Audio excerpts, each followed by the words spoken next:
Isang mapagpalang umaga po sa atin lahat mga kagarden.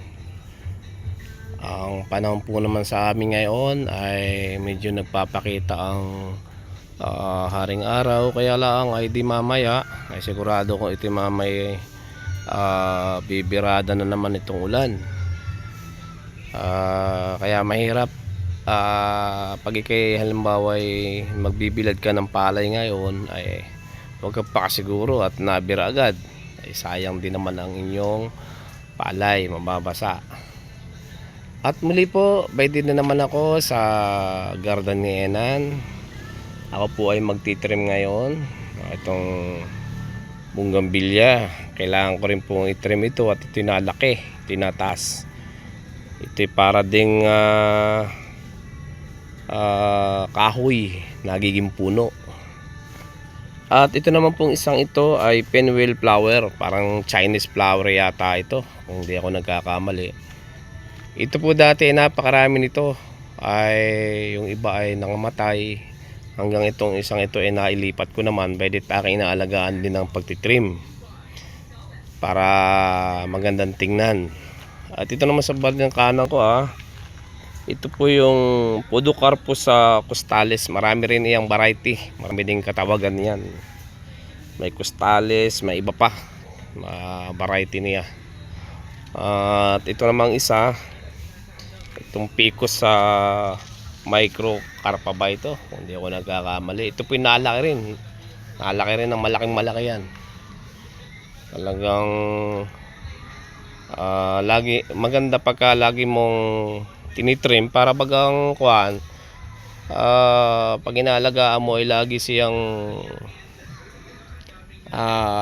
maganda yung hugis, yung shape niya ay naalagaan mo. Dito po sa bandang dulo, ano po kaya maganda dito pala, pa-advise nga po ito, talaga namang siya natutuyo. Bakit kaya ito ganito? Mas maganda po kaya ito i-rekta ko na sa lupa o ano, yun siya ay parang tuyo na.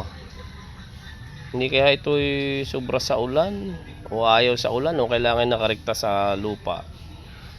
Pwede laan nyo PM kung anong maganda rin yan, yung mga expert na sa paghahalaman. At ako naman ay bagito pala ang sa larangan ng pag-garden. Ayan po, ito na may nashipan ko na yung mga ito. Ayan. At mahirap, ulan ng ulan, talaga nang namamatay din yung ibang halaman. Gawa ng siguro ay hindi talaga siya sanay sa o hindi ari baga sa ulan ng ulan, namubulok. Ito naman ay Excrocarya. Pakiano nga po kung Chinese, parang Chinese garden, Chinese garden din yata ito. Chinese garden, croton. Parang croton din siya, pero Chinese yata ito. Croton. Pakitama lang kung anong katawagan diyan. At muli po, ako ay nagpapasalamat sa inyong walang sawang panonood. Nawa po ay lumawak pa ang aking kaalaman sa pag-garden.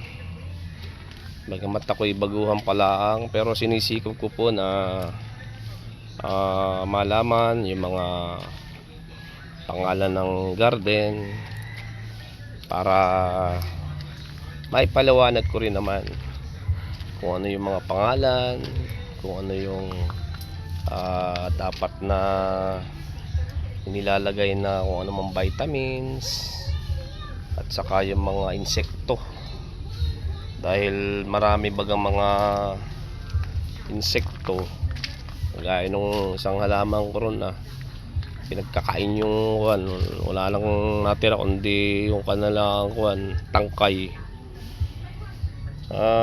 Maraming salamat po uli sa walang sawang panonood ng aking vlog. At lagi kong pong paalaala, walang sawang paalaala sa atin lahat. Mag-iingat po tayo sa ating pagmamaneho at huwag tayong makalimot bago umalis ng ating mga tahanan na magdasal at magpasalamat sa Panginoon. Muli po, God bless po mga kagarden, at maraming salamat po.